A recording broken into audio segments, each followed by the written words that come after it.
અક્ષરધામથી અવનીમાં જે દેહ ધારી રહ્યા, આપ્યા સુખ અપાર ભક્તજનને દિલે ધરીને દયા. કીધા ચારુ ચરિત્ર ગાન કરવા જેને કરુણા કરી, વંદુ મંગલ મૂર્તિ ઉરધરી સર્વોપરી શ્રી હરિ. જેના દિવ્ય સુદિવ્ય જે ચરિતમાં વિલસી હરિ તોરયા, સંબંધે થઈ શૂન્ય જે વિચરતા દાસત્વ ધારી રહ્યા. આપે અક્ષર સુખ ભક્તજનને સુહૃદ બની સર્વદા, એવા સ્વામી પ્રબોધદાસ ગુરુને ભૂલકા સહુ સેવતા. સજાનંદ સ્વામી મહારાજની જય. ગુરુ હરિ હરિપ્રસાદ સ્વામીજી મહારાજની જય. પ્રગટ ગુરુ હરિ પ્રબોધ સ્વામીજી મહારાજની જય. હરિપ્રબોધમ પરિવારની જય જય જય. દાસના દાસ થવાની જય જય જય. મહામંગલકારી શુભ દિવસ, વસંત પંચમી. આજે ત્રિવેણી ઉત્સવ છે. એક તો ભગવાન શ્રી સ્વામિનારાયણે જે શિક્ષાપત્રી આપી એના એક્ઝેક્ટ 200 વર્ષ આજે પૂર્ણ થયા.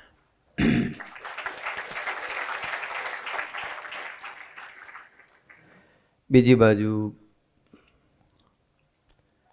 શાસ્ત્રીજી મહારાજ 1865ની સાલ વસંત પંચમીનો શુભ મંગલકારી દિવસ 161 વર્ષ પહેલા આ દિવસે પ્રગટ થયા. આજે શાસ્ત્રી મહારાજનો પ્રાગટ્ય દિવસ. અને બીજી બાજુ આપણું શિક્ષાપત્રી પારાયણનો આજે પૂર્ણાહુતિ દિવસ છે, 7મું સત્ર. ગુરુએ સિલેક્ટ કરેલા 55 શ્લોકમાંથી આપણે 51 શ્લોક સમજ્યા. આજે આપણે હજુ 4 શ્લોક સમજીશું. ત્યાર પછી શાસ્ત્રીજી મહારાજે અક્ષર પુરુષોત્તમ ઉપાસના માટે, અક્ષર પુરુષોત્તમ ઉપાસના સ્થાપવા માટે, અક્ષર પુરુષોત્તમ ઉપાસનાના મંદિરો બાંધવા માટે અને ઉપાસનાનું પ્રવર્તન કરવા માટે જે કારમો ભીડો વેઠ્યો છે, ભયંકર એવા વિષમ દેશકાળમાં એમણે જે કામ કર્યું છે, ભયંકર વિરોધની અંદર, એનું દર્શન આપણે કરવાનું છે. પહેલા આપણે શિક્ષાપત્રી પારાયણની અંદર જે ભગવાન સ્વામિનારાયણે આપણને અદ્ભુત ગ્રંથ સુદર્શન ચક્ર રૂપે 212 સુદર્શન ચક્ર રૂપે જે આપ્યો છે, એમાંનો આજે આપણે શ્લોક લઈએ છીએ. 159મો શ્લોક છે. આમ આપણા પ્રભુ સ્વામીજીએ બનાવેલા લિસ્ટ પ્રમાણે 52મો શ્લોક છે. એમાં બહેનો માટેના નિયમો આવે છે કે હવે સુવાસિની બાઈઓના વિશેષ ધર્મ કહીએ છીએ. અમારે આશ્રિત જે સુવાસિની બાઈઓ, તેમણે પોતાનો પતિ અંધ હોય, રોગી હોય, દરિદ્રી હોય, નપુંસક હોય તો પણ તેને ઈશ્વરની પેઠે સેવો અને પતિ પ્રત્યે કટુ વચન ન બોલવું. સ્વામિનારાયણ સંપ્રદાયની પરિણીત સ્ત્રી, સુવાસિની બાઈ, એને કેવું વર્તવું જોઈએ, પતિ સાથે કેવો સંબંધ રાખવો જોઈએ, પતિની કેવી સેવા કરવી જોઈએ, એની વાત કરતા મહારાજ વાક્ય લખે છે કે બહારની જે બહેનો જેવું વર્તે તેવું, પણ સત્સંગી બહેનો છે એને પોતાનો પતિ અંધ હોય, સંજોગોના આધીન વિઝન ન હોય, રોગી હોય, શરીરમાં રોગ હોય, દરિદ્રી હોય, કદાચ દેશકાળમાં જીવતા હોય, નપુંસક હોય તો પણ ઈશ્વરની પેઠે સેવો. કેવી વાત કરી દીધી છે. ભગવાન સ્વામિનારાયણ આપણને કેવું જીવન જીવડાવવા માગે છે. આપણે બધાએ ભાઈઓના જે વિશેષ ધર્મ કયા હોય, ગ્રહસ્થના, આ બહેનોના વિશેષ છે. અરસપરસ એકબીજાની સેવા કરવાની છે. એના માટેના આપણી પાસે એક્ઝામ્પલ છે કે ખરેખર એવી જે સત્સંગી બાયો, સુવાસીની બાયો અથવા એક આદર્શ પત્ની હોય એનું જીવન કેવું હોવું જોઈએ એના માટેનું એક એક્ઝામ્પલ આપણે લઈએ કે પોતાનો પતિ અંધ હોય એ માટે આપણને આ એક્ઝામ્પલ ખબર છે. ગાંધારીનું. ગાંધારીને ખબર હતી કે ધૃતરાષ્ટ્ર પહેલેથી અંધ હતા, દેખાતું નહોતું, પણ એને એ બી ખબર હતી કે ધૃતરાષ્ટ્ર અધર્મનો સહારો લીધો છે, અધર્મ કરે છે, પણ હું એની પત્ની છું. પોતે દેખતી હતી, છતાં પણ પતિની અસમર્થતા કે જોઈ નહોતા શકતા એનો અનુભવ કરવા માટે પોતે પણ પાટો બાંધી દેશે આંખ ઉપર અને થ્રુઆઉટ લાઈફ એ પોતે અંધની જેમ જીવન જીવે છે. આ કક્ષાની અપેક્ષા આપણને મહારાજ નહીં રાખતા. મહારાજ બહેનો પાસે એવી અપેક્ષા રાખે છે કે તમારો પતિ કદાચ તમને દેખાય છે તો તમે કે પાટો ના બાંધો, પણ પતિને નથી દેખાતું તો એની સેવા તો કરી લો. આખી લાઈફ સેવા કરે છે. તો એ ગાંધારીની પોતાના પતિ ધૃતરાષ્ટ્ર પ્રત્યેની ભક્તિ કે એની સેવા કેવી છે. ધૃતરાષ્ટ્રમાં કયા કયા દોષ છે ગાંધારી જાણતી હતી, પણ છતાં પણ એને એક આદર્શ પત્નીનું દૃષ્ટાંત પૂરું પાડ્યું. આગળ આપણે વિચારીએ બીજો પ્રસંગ કે પોતાનો પતિ રોગી હોય એમાં સતી સાવિત્રીનું એક્ઝામ્પલ સરસ છે. સતી સાવિત્રી હતી, એનો પતિ સત્યવાન હતો, અને એ જે સત્યવાન હતો એનું કંઈ મોટું રાજપાટ નહોતું. એક બીજું, એના શરીરમાં રોગો હતા, બીમાર બહુ રહેતા હતા, શરીરે અશક્ત હતા, છતાં પણ અને એનું બહુ જાજુ આયુષ્ય પણ નહોતું, અલ્પ આયુ હતું, છતાં પણ એ સતી સાવિત્રી પોતાના પતિની ઈશ્વરની માફક સેવા કરે છે. એને એવું ના વિચાર્યું કે કોઈક મને સરો હેલ્ધી મળી ગયો તો સારું હતું, ક્યાં ભગવાને મને આવો આપ્યો નથી, એના શરીરમાં ઠેકાણું નથી, એની કોઈ એવી સમૃદ્ધ, અને બને છે એવું કે એનું મૃત્યુ ખૂબ નજીક હોય છે, પણ આટલું એ સતી સાવિત્રીના પોતાના પતિ પ્રત્યેની ભક્તિથી વશ થઈને ભગવાન ખુદ યમરાજ પણ પ્રસન્ન થાય છે અને એના પતિને નવું જીવન આપે છે, એવું ઇતિહાસ કહે છે. તો આવી રીતે પોતાનો પતિ રોગી હોય તો એની પણ બહુ પ્રભુના ભાવથી સેવા કરી લેવી જોઈએ. ત્રીજો એક્ઝામ્પલ છે કે પોતાનો પતિ દરિદ્રી હોય એટલે ફાઇનાન્શિયલી થોડો પુઅર હોય.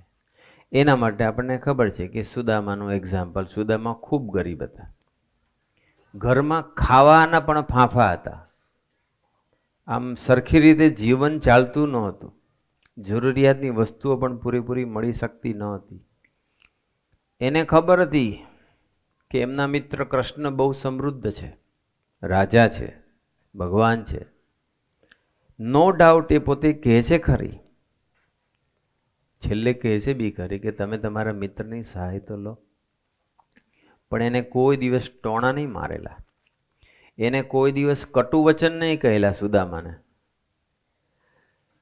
એની સાથે આત્મીયતાથી જીવન જીવી. ભગવાન સ્વામિનારાયણ આપણને એ કહે છે આ શિક્ષાપત્રીમાં બહેનો માટે આવું કહે છે કે તમારો પતિ, એવી રીતે પતિએ પત્નીની સેવા કરવાની, પત્નીએ પતિની સેવા કરવી. બંને જણાએ ભેગા મળી આત્મીયતાથી એકબીજાને સમજીને એકબીજાને સહકાર આપીને ભગવાન તરફની યાત્રા કરવી જોઈએ. એવું કંઈક આની અંદર નપુસક હોય ત્યાં સુધીનું કહી દીધું છે, એટલે તો હદ કરી દીધી ભગવાન સ્વામિનારાયણ. કારણ કે પછી આગળ સંતાન પ્રાપ્તિ ન થઈ શકે તો પણ તમારું એની સાથે લગ્ન થયું છે ને, બસ ઈશ્વરની પેઠે સેવી લો, બસ. આવી અદ્ભુત વાત ભગવાન સ્વામિનારાયણ કહે છે. પછીનો જે શ્લોક છે એની અંદર પણ સુવાસિની બાઈઓ માટે મહારાજ કહે છે કે સુવાસિની સ્ત્રીઓ તેમણે રૂપ ને યૌવન તેણે યુક્ત અને ગુણવાન એવો જે અન્ય પુરુષ તેનો પ્રસંગ સહજ સ્વભાવે પણ ન કરવો. કળિયુગમાં બહુ અઘરું છે. આજકાલની સ્ત્રીઓ હોય બિન સત્સંગી હોય તો અથવા ખરેખરો સત્સંગ ન થયો હોય તો એવું બનતું હોય કે પોતાના પતિ કરતાં અન્ય પુરુષ વધુ રૂપવાન હોય, વધુ ગુણવાન હોય, ધનવાન હોય, સ્માર્ટ હોય, વધુ બધી રીતે થોડો આગળ હોય, તો એના માટે સંકલ્પ થયા કરે છે કે મને આ મળ્યો હોત તો સારું, તો મને ક્યાં આવો મળ્યો. પણ જે સત્સંગી બાઈઓ છે અને એને તો મહારાજે ના જ પાડી દીધી છે કે રૂપ અને યૌવન તેણે યુક્ત એવો કોઈ પુરુષ હોય, ગુણવાન હોય, પોતાના પતિ કરતાં વધુ યૌવાન દેખાય છે, પોતાના પતિ કરતાં વધારે રૂપવાન દેખાય છે, પોતાના પતિ કરતાં વધારે ગુણવાન કે ધનવાન દેખાતો હોય એવા પુરુષનો પ્રસંગ સહજ સ્વભાવે ન કરવો જોઈએ એવું ભગવાન સ્વામિનારાયણ સુવાસિની બાઈઓને કહે છે. અને એના માટેનું બેસ્ટ એક્ઝામ્પલ છે સીતા. સીતાનું જ્યારે રાવણ અપહરણ કરી લંકા લઈ જાય છે અને અશોક વાટિકામાં એને રાખે છે, જે પ્રસંગ આપણે જાણીએ છીએ. રાવણ કોઈ સામાન્ય નહોતો. રાવણ ખૂબ રૂપવાન હતો. રાવણ ખૂબ શક્તિશાળી હતો. રાવણમાં ગુણો પણ ખૂબ હતા. એક અહંકાર રૂપી દુર્ગુણ હતો. બાકી રાવણ ખૂબ ધાર્મિક હતો, ખૂબ ગુણવાન હતો, ખૂબ ભક્તિવાળો હતો. એનામાં ઘણા ગુણો સરસ હતા. આજે બી ઘણા રાવણને માનતા હોય, પણ એ રાવણનું રૂપ જોઈને કે રાવણના ગુણ જોઈને કે રાવણની સમૃદ્ધિ, આખી લંકા સોનાની હતી. તો રામ ભગવાન પાસે જે અયોધ્યામાં હતું અને 14 વર્ષ વનવાસ દરમિયાન તો કાંઈ જ નહોતું, તો આની પાસે તો બધું જ હતું લૌકિક રીતે. છતાં પણ એક પણ વખત સીતાએ, રાવણે અનેક વખત એને કન્વિન્સ કરવા પ્રયત્ન કર્યા છતાં પણ એને રાવણ સામે એક પણ વખત દ્રષ્ટિ કરી નથી. એક આદર્શ પત્ની કહેવાય, એક પતિવ્રતા સ્ત્રી કહેવાય. કોઈ દિવસ નહીં.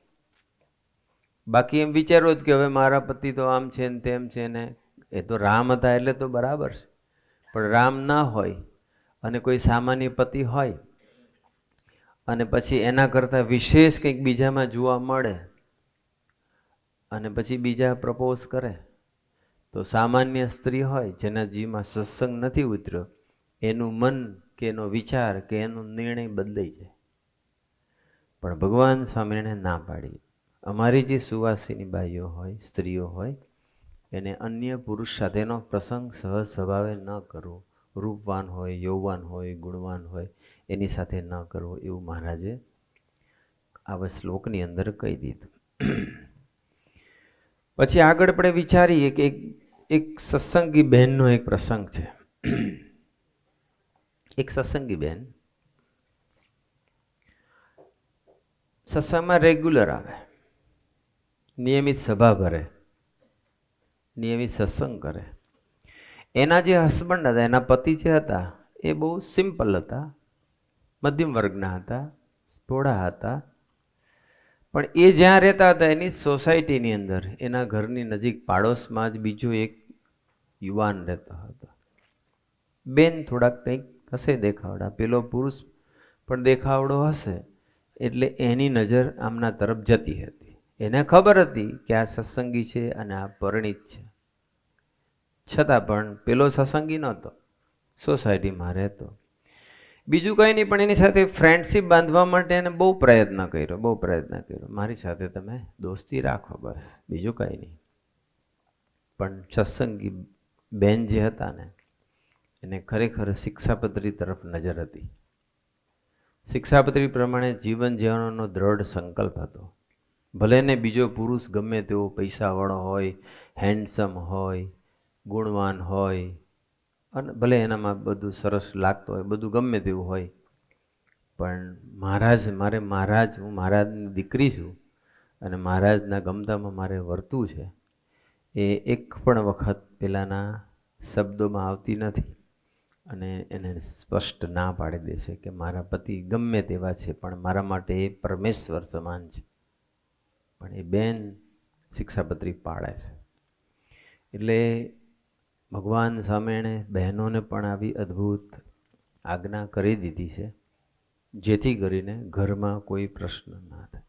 આ રીતે આ બધા મોસ્ટ ઇમ્પોર્ટન્ટ શ્લોક આપણને કહ્યા. પણ પછી મહારાજ એવું બી કહે છે કે આ હેતુ માટે અમારા આશ્રિત જે સત્સંગી તેમણે સાવધાનપણે કરીને નિત્ય પ્રત્યે શિક્ષાપત્રીને અનુસરીને જ વર્તું, પણ પોતાના મનને જાણે ક્યારેય ન વર્તું. આપણે ઘણી વખત શિક્ષાપત્રી પણ વર્તીએ જ છીએ અને ઘણી વખત મનદાયરું કરીએ છીએ. અમુક શ્લોકોનો લોપ કરી નાખીએ, ન માનીએ આપણે. એમાં શું એમ કરીને આપણે શ્લોક ઉપર લીટી મારી દઈએ છીએ. અને એમાં શું જે થઈ જાય છે, એમાં એવું બધું થઈ જાય છે કે પછી તો એનાથી સહન થતું નથી. એવા કપરા સંજોગો આવીને ઊભા રહે છે. શિક્ષાપત્રીમાં કોઈ બાંધછોડ નહીં કરવાની. જે મહારાજે કહ્યું છે એ પ્રમાણે વર્તવું જ પડશે. અને જો નહીં વર્તો, સાવધાનપણે કરીને નિત્ય પ્રત્યે સાવધાન એટલે એલર્ટ રહેજો, સાવધ રહેજો, જાગૃત રહેજો. એટલે આપણે કહીએ છીએ કે દરરોજ પૂજા કરવાની અને પૂજામાં 10 શ્લોક અવશ્ય વાંચવાના અને એ શ્લોક પ્રમાણેનું જીવન બને એ માટે પ્રાર્થના કરી પછી જ પૂજાની પૂર્ણાહુતિ કરવાની ને પછી ઊભા થઈને પછી વ્યવહારિક કાર્ય શરૂ કરવાનું. આજે વસંત પંચમીએ શિક્ષાપત્રી જયંતિની દ્વિશતાબ્દી પર્વે આપણે બધા આટલો સંકલ્પ કરવો જ છે. કોઈ પણ ભોગે સવારમાં નિત્ય શૌચ સ્નાન આદિ ક્રિયા પૂરી કરીને પહેલી પૂજા કરી લેવાની. નો ટી, નો બ્રેકફાસ્ટ. ઠીક છે કે મેડિસિન ચાલતી હોય, આયુર્વેદિક ઉકાળો, આ તે બધું, દેટ ઇઝ ઓકે, પાણી પી શકાય. પણ ચા નાસ્તો બધું કરીએ છીએ એ ઠીક નહીં. પહેલાં ઠાકોરજી અને પછી આપણો દેહ. પહેલો દેહ નહીં, ભગવાન કરતાં દેહને વધારે વાલો રાખવાની કોઈ જરૂર નથી. પહેલાં ઠાકોરજી. પૂજા કરવાની, શ્લોક વાંચવાના શિક્ષાપત્રીના. પૂજામાં જે આપણે બધું ધ્યાન કરવાનું છે, ભજન કરવાનું છે, પણ શિક્ષાપત્રી અવશ્ય. આજે બધાને શિક્ષાપત્રી ગિફ્ટમાં આપવાની છે, બધાને. અને એક વખત આમ જોઈ અને પછી ધીમે રહીને પછી ખાના મૂકી નથી દેવાની. પૂજામાં આપણે પૂજા બી આપણી પાસે મળવાની જ છે. લઈ લેજો પૂજા. દેશકાળ હોય તો ફ્રીમાં આપીશું. એવો કોઈ દેશકાળ ના હોય પૂજા માટે. મનના દેશકાળ છે.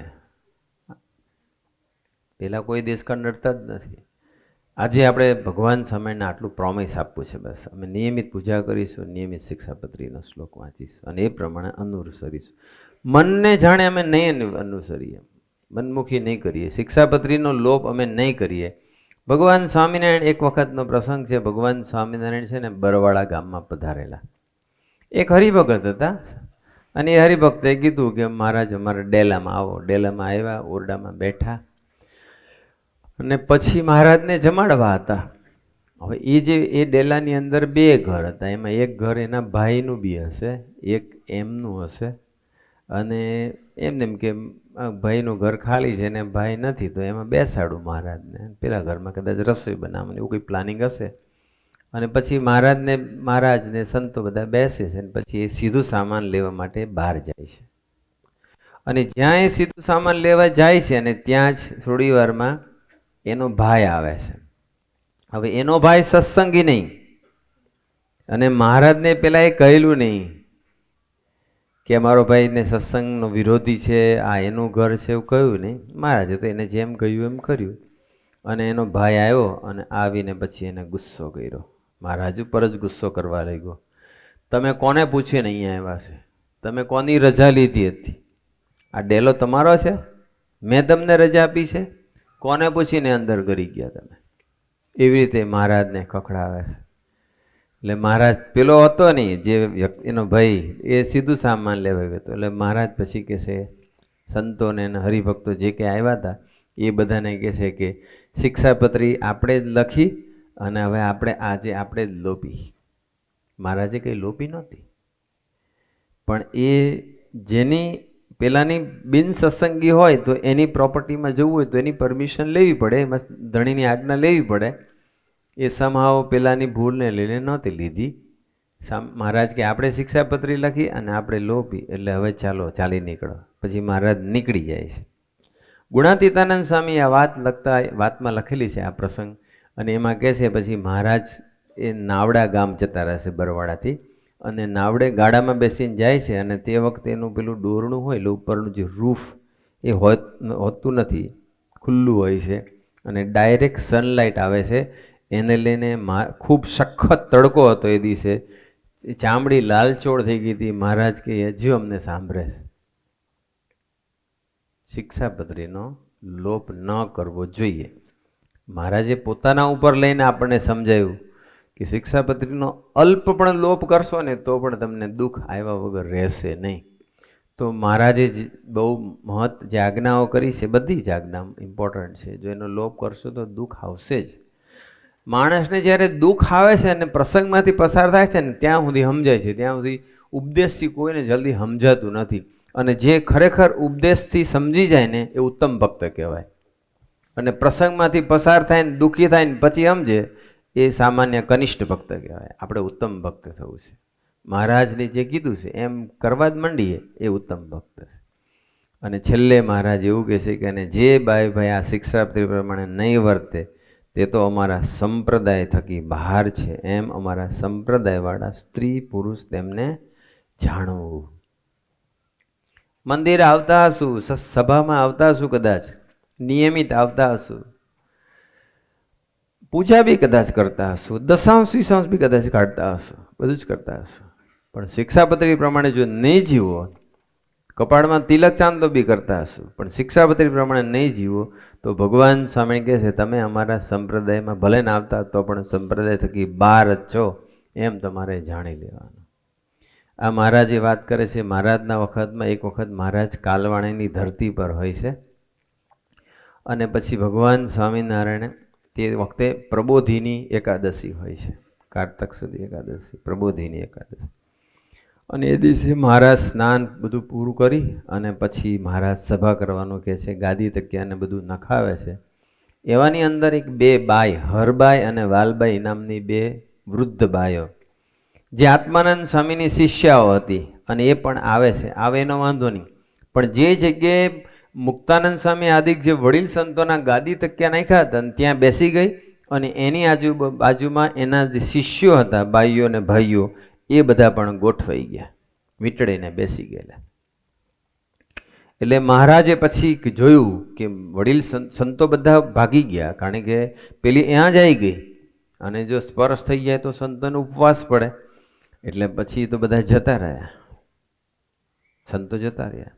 એટલે મહારાજે વિવેકથી એમને કીધું તમે આવી રીતે કેમ વર્તો છો? તમે આવું વર્તશો તો અમારા સંતોને ઉપવાસ પડશે કે, અને તમારે જો સત્સંગમાં રહેવું હોય તો સત્સંગની રીત પ્રમાણે રહેવાનું.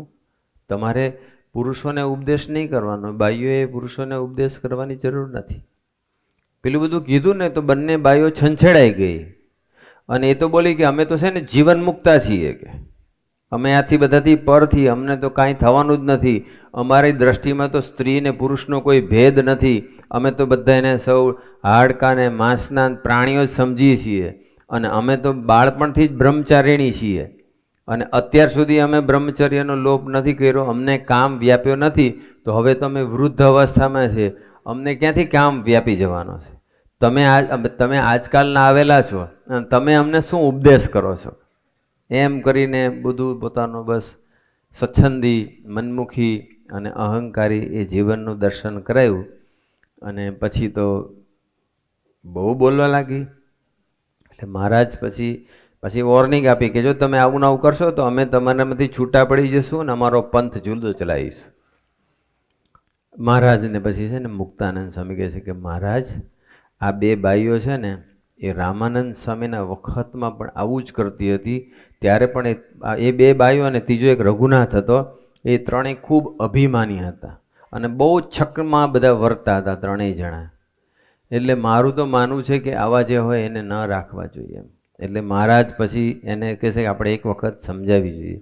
પછી મહારાજ તેને ફરી સમજાવે છે, ફરી સમજતી નથી, અને પછી મહારાજ બંનેને વિમુખ કરે છે કે હરબાઈ અને વાલબાઈ આજથી વિમુખ અમારા સંપ્રદાયની બહાર છે. કારણ કે શિક્ષાપત્રીમાં જે આજ્ઞા કરી એ પ્રમાણે એ બે બાઈઓએ વર્તવાની તૈયારી ન દેખાડી, સ્ત્રી પુરુષની મર્યાદા ન રાખી, મહારાજે એને વિમુખ કરી દીધું. કહેવાનો મતલબ આપણે પણ જો શિક્ષાપત્રી પ્રમાણે ન વર્તીએ તો મહારાજ આપણને વિમુખ તો ન ગણે, પણ સંપ્રદાય થકી બહાર ગણે. એટલા માટે આપણે બધાએ શિક્ષાપત્રી પ્રમાણે વર્તવું છે. આપણે ઠાકોરજીના ચરણોમાં પ્રાર્થના કરવી છે, ગુરુહરિના ચરણોમાં પ્રાર્થના કરવી છે કે આપણી આજ્ઞાથી આપણે પસંદ કરેલા એવા 55 શ્લોકો ઉપર અમે છેલ્લા 7 દિવસમાં મનન ચિંતન કર્યું છે.